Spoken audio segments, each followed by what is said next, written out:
Bugun men siz bilan juda jiddiy mavzuni muhokama qilaman. Yangi qonun nomer 1237 mulk huquqini olib qo'yadi degan gaplar odamlar orasida katta vahima uyg'otdi. Uyim, yerim, do'konim, hovlim davlatga o'tib ketadimi? degan savol hozir juda ko'p odamni qiynayapti. Bu ma'lumot har bir xonadon egasiga, yer uchastkasi bor fuqaroga, meros kutayotgan oilaga, kadastri to'liq bo'lmagan uyda yashayotgan odamlarga bevosita tegishli. Shuning uchun videoni oxirigacha ko'ring. Chunki bitta hujjat yetishmasligi yoki bitta xatoni vaqtida tuzatmaslik keyinchalik juda katta muammoga aylanishi mumkin. Kanalga hoziroq obuna bo'ling, videoga like bosing. Chunki men bu yerda vahima tarqatmayman, balki qonuniy xavflarni oddiy tilda tushuntiraman. Avvalo eng muhim narsani aytaman. Hech bir qonun odamning qonuniy rasmiylashtirilgan mulkini shunchaki bir kunda sababsiz olib qo'yish mumkin emas. Mulk huquqi konstitutsiyaviy darajada himoya qilinadi. Lekin amaliyotda muammo boshqa joyda. Ko'p odamlarning uyi bor, lekin hujjati to'liq emas. Hovlisi bor. Lekin yer chegarasi kadastrda aniq belgilanmagan. Do'koni bor. Lekin qurilish ruxsatnomasi eskirgan yoki umuman yo'q. Meros qolgan uyda yashaydi, lekin meros rasmiylashtirilmagan. Mana shunday holatlarda yangi tartiblar kuchayganda odam mulkimni olib qo'yishyapti deb o'ylaydi. Aslida esa davlat organlari bu mulk kimniki, qanday asosda qurilgan, ro'yxatdan o'tganmi? Qonuniy foydalanilyaptimi degan savollarni ko'taradi. Oldin qanday edi? Ko'p hollarda odamlar yillar davomida hujjatsiz yoki yarim hujjat bilan yashab kelishardi. Masalan, ota 1995 yilda hovli qurgan. Qo'lida faqat eski qaror nusxasi bor. Kadastr yangilanmagan. Farzandlar 2024 yilda ham shu uyda yashayapti, lekin yer uchastkasi elektron bazada boshqa nomda yoki umuman ko'rinmaydi. Yoki tadbirkor 2002 yilda kichik do'kon qurib olgan. Soliq to'lab kelgan, lekin qurilish obyektini foydalanishga qabul qilish dalolatnomasi yo'q. Bunday holatlar ilgari ko'p tekshirilmasligi mumkin edi. Endi esa raqamlashtirish yagona reyestr. Yer va ko'chmas mulkni inventarizatsiya qilish kuchaygani sari har bir obyektning huquqiy holati tekshiriladi. Nima o'zgardi? Yangi tartiblarning mazmuni shundan iboratki, davlat ko'chmas mulk obyektlarini aniq hisobga olishni, noqonuniy egallangan yerlarni aniqlashni, egasiz yoki hujjatsiz turgan obyektlarga huquqiy baho berishni, jamoat ehtiyojlari uchun zarur bo'lgan yerlarni qonuniy tartibda olishni kuchaytiradi. Bu avtomatik musodara degani emas. Lekin hujjatlari tartibsiz bo'lgan odamlar uchun xavf oshadi. Chunki endi hamma biladi bu uy bizniki degan gap yetarli bo'lmaydi. Kadastrda kimning nomida yer ajratish qarori bormi? Meros rasmiylashtirilganmi? Qurilish ruxsati bormi? Sotib olish shartnomasi notarial tasdiqlanganmi? Kabi savollar hal qiluvchi ahamiyatga ega bo'ladi. Asosiy qismi kim xavotir olishi kerak? Kim esa tinch bo'lishi mumkin? Men avvalo kimlar eng ko'p xavf ostida ekanini aniq aytaman. Birinchi toifa uy yoki yer bor, lekin kadastr hujjati yo'q odamlar. Masalan, siz iniki sotib hovlida 20 yildan beri yashayapsiz. Qo'shnilar sizni taniydi, mahalla biladi. Kommunal to'lovlarni to'laysiz. Lekin kadastr pasporti yo'q. Yer uchastkasi sizning nomingizda davlat ro'yxatidan o'tmagan. Bunday holatda siz mening uyim deysiz. Lekin reyestrda bu huquq ko'rinmasa, muammo chiqishi mumkin. Ayniqsa, yer qimmatlashgan hududlarda yoki shahar kengayishi rejalashtirilgan joylarda bunday hujjatsizlik katta xavf. Ikkinchi toifa meros rasmiylashtirilmagan uylar. Juda ko'p oilalarda ota-onadan uy qoladi. Farzandlar o'zaro kechib yashayveradi, lekin notariusga borilmaydi. Masalan, ota 2000 yilda vafot etgan, hovli uning nomida qolgan. 3 farzanddan biri uyda yashaydi, ikkitasi chet elda. Bunda yil o'tgan bo'lsa ham meros guvohnomasi olinmagan. Endi davlat organi yoki boshqa manfaatdor shaxs tekshirsa, uy kimniki degan savol tug'iladi. Uyda yashayotgan farzand men ta'mir qildim, men soliq to'ladim deydi. Lekin qonun bo'yicha merosxo'rlar doirasi aniqlanmaguncha mulk huquqi to'liq himoyalanmaydi. Keyin aka-uka, opa-singillar o'rtasida nizo chiqsa, mulkni sotish, kompensatsiya olish, ro'yxatdan o'tkazish juda qiyinlashadi. Uchinchi toifa. Noqonuniy qo'shimcha qurilish qilganlar. Masalan, sizning kadastringizda uy 90 kvadrat metr deb ko'rsatilgan, lekin amalda siz yana kvadrat metr qo'shimcha xona, oshxona yoki ikkinchi qavat qurgansiz. Qurilish ruxsati olinmagan, loyiha tasdiqlanmagan, foydalanishga qabul qilinmagan. Oddiy hayotda bu muammo bilinmasligi mumkin.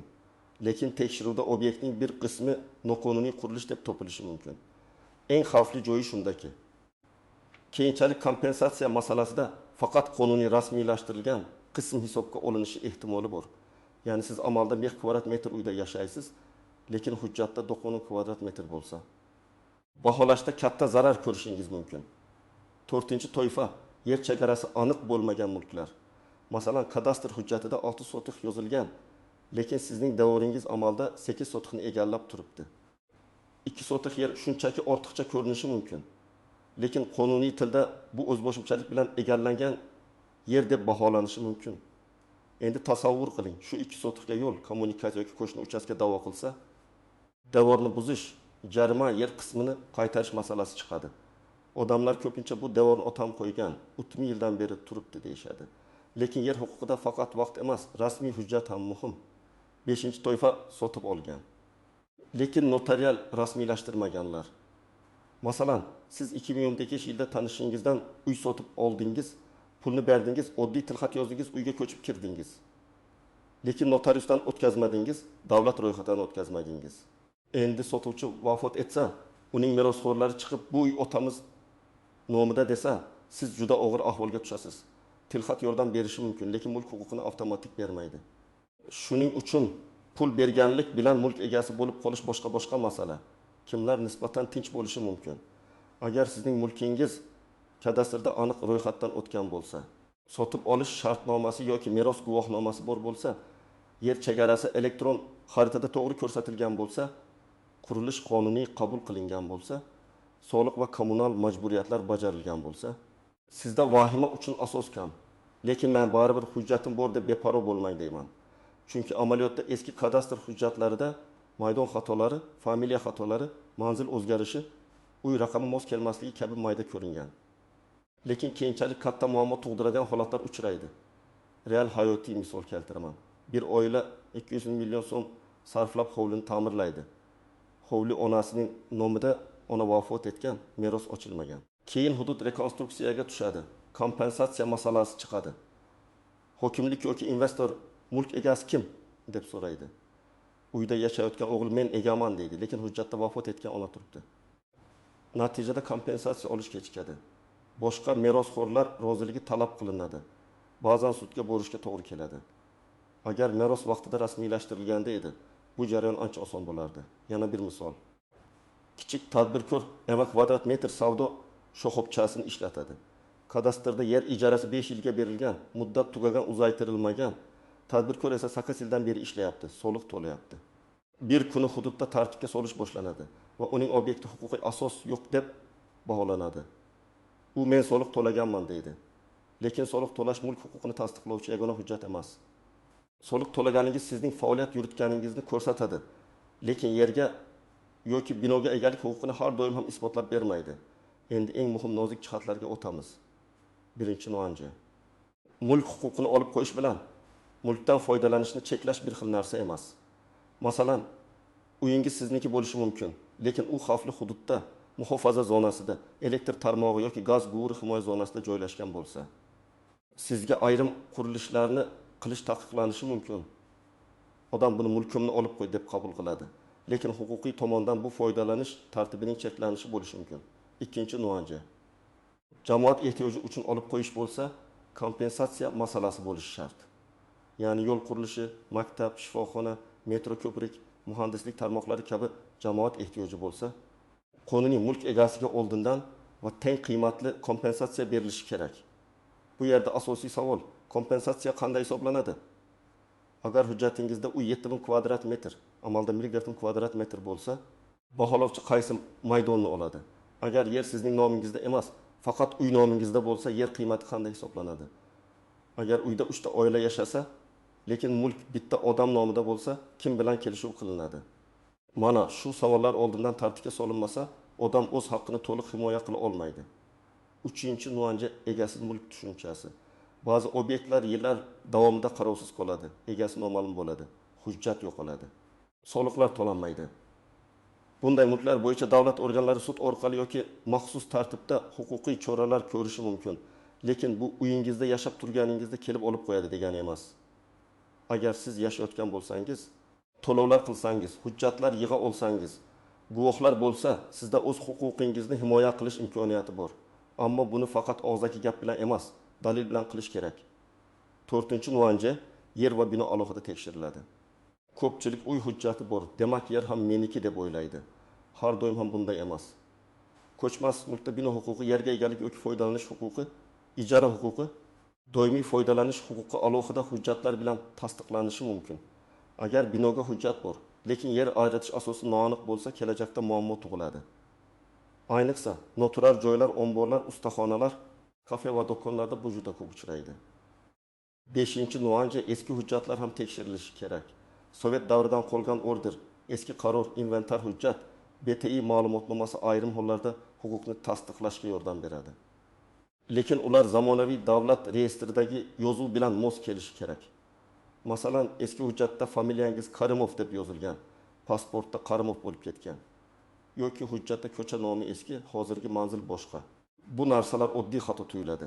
Lekin notarius kadastr yoki sud jarayonida to'sib bo'lishi mumkin. 6-nuanca sudsiz ham ayrim ma'muriy qarorlar chiqarilishi mumkin. Lekin siz ularni shikoyat qilish huquqiga egasiz. Agar sizga ogohlantirish, dalolatnoma, buzish talabi, yer uchastkasini bo'shatish haqida xat kelsa, uni befarq qoldirmang.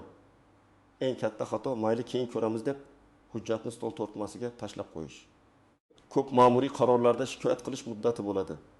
Muddat o'tib ketsa, keyin o'z huquqingizni tiklash ancha qiyin bo'ladi. 7-nuanca kompensatsiyaga rozi bo'lishdan oldin mustaqil baholash oling. Masalan, sizga 500 million so'm taklif qilishdi. Siz esa bozor narxini bilmasdan rozi bo'ldingiz. Keyin qo'shningiz xuddi shunday uy uchun 750 million so'm olganini eshitdingiz. Bunday holat bo'lmasligi uchun baholash hisobotini talab qiling. Maydonlar to'g'ri kiritilganini tekshiring. Qo'shimcha qurilishlar, daraxtlar, devor, kommunikatsiya, biznesdan olinadigan daromad, ko'chish xarajatlari hisobga olinmaganini ko'ring. Endi men sizga aniq nima qilish kerakligini bosqichma-bosqich aytaman. Birinchi qadam, mulkingiz bo'yicha barcha hujjatlarni bitta papkaga yig'ing.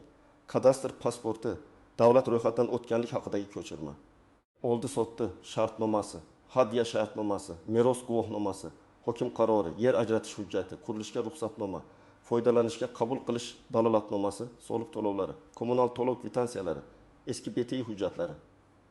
Sud qarorlari bo'lsa, hammasini jamlang. Hujjatlarning asl nusxasini alohida, skaner qilingan elektron nusxasini alohida saqlang. Ikkinchi qadam, kadastrdagi nusxasi ma'lumotni tekshiring. Davlat xizmatlari markaziga boring yoki MyTaqigov. Uz orqali ko'chmas mulkingiz bo'yicha reyestr ma'lumotlarini oling. Unda egasida kim maydoni qancha, manzili qanday, yer maydoni necha sotix, cheklov yoki taqiq bormi, garovga qo'yilganmi, xatlov bormi, bularni tekshiring. Agar sizning pasportingizdagi ism, familiya bilan hujjatdagi yozuv farq qilsa, tuzatish uchun ariza bering. 3-qadam, uy va yerning amaldagi holatini hujjat bilan solishtiring. Kadastrda 100 kvadrat metr yozilgan, amalda 1.6 kvadrat metr bo'lsa, bu farqni e'tiborsiz qoldirmang. Mutaxassis chaqirib, texnik xatlov qildiring. Agar qo'shimcha qurilishni qonuniylashtirish imkoniyati bo'lsa, tegishli ariza bering. Har bir hududda tartib boshqacha bo'lishi mumkin. Shuning uchun kadastr organi, qurilish bo'limi yoki davlat xizmatlari markazidan rasmiy tushuntirish oling. Og'zaki gapga ishonmang, yozma javob so'rang. 4-qadam. Meros masalasini kechiktirmang.